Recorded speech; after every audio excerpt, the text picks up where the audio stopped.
Sup, House of Dragon is here. I know a lot of people just wanted to skip it altogether and written it off. Trust me, I was one of them. But I tell you, you're gonna miss some good stuff. Hi, my name is Nazgold with an O, and I was pleasantly surprised with the first episode of The House of Dragon. The streaming platforms now have a very limited window to grab the attention of the audiences. So most of the show seems either rushed or focused on just one aspect of the story. We all remember the glorious first seasons and a very disappointing last season and episodes of Game of Thrones. And we were all hooked by the first episode. So they have big shoes to fill. This is going to be a spoiler-free review. I just want to highlight the parts that I really liked. More than a decade ago, the first episode of Game of Thrones aired on HBO. And since there was no Netflix to dump all the episodes at once, HBO was able to do a slow burn, which this slow burn really paid off. For instance, the Red Wedding was at the end of season 3, and we remember how incredible it was. The new series takes place 172 years before Daenerys Targaryen. The showrunners and HBO know that it takes time, even though we are familiar with the world of Game of Thrones. But they still have to take some time for a proper world building, especially for the new audiences. The shocking elements are very similar to Game of Thrones' first episodes, which I think is a very clever formula and a strategy. Those were the reasons why we were all hooked right away. This period in Westeros was a very decadent time. So you get to see what the realm looks like before it descends into the detritus and post-decadence of war that you see in the original series. So I was fascinated in going back to that time and seeing the Targaryens at their height and learning what it was that Daenerys lost in trying to win back throughout the story. Which at first I thought we will get less fight and battle scenes, but apparently it was replaced with political games and succession tensions between characters, especially Targaryens. There is a civil war between the family members, and there are a lot of players in the new Game of Thrones. They use all the old settings and props from the original series, but they had to make a lot of changes to make it obvious that the story is happening 2 centuries before Game of Thrones. And I really love what they did with the Iron Throne. We will have a lot of dragons, guys, so buckle up. They're gonna be everywhere.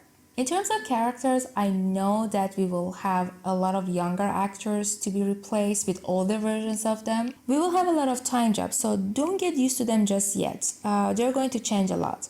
I had my doubts about Renera. She seemed a little too similar to Daenerys, but I was wrong. Character-wise, she's very different. My fears and worries about the show being sucked into controversy and fans nitpicking about little things didn't completely go away. But before the premiere, there were a lot of talk about how the show is about toxic feminism and sticking it to patriarchy, especially with Renera's character. Which I have to say, what is being discussed about is not a new concept. Women were always treated as this tool to continue the era, and marriage was more like a business and contract-based rather than love. So even though it's fantasy history fiction, it does align with reality.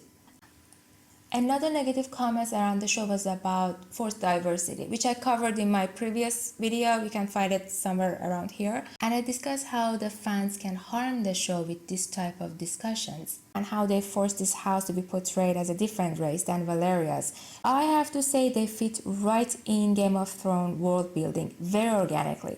We did have diversity in the world before. By the way, their hair and makeup looked badass, and so far I really like their storyline.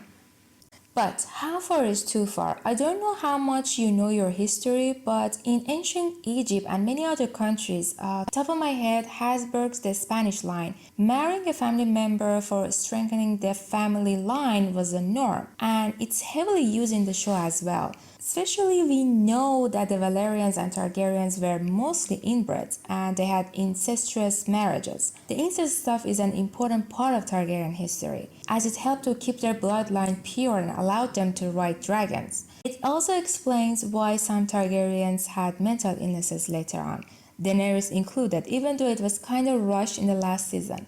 For the modern audience, I don't know how it will fly, to be honest. I'm curious to see other people's reaction to it.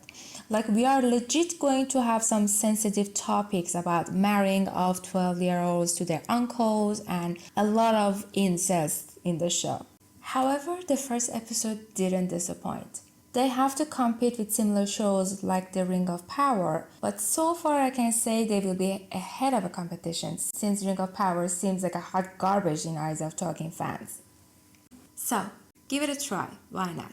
Just give it time to simmer a little bit, okay? Thanks for watching this video and have a nice day.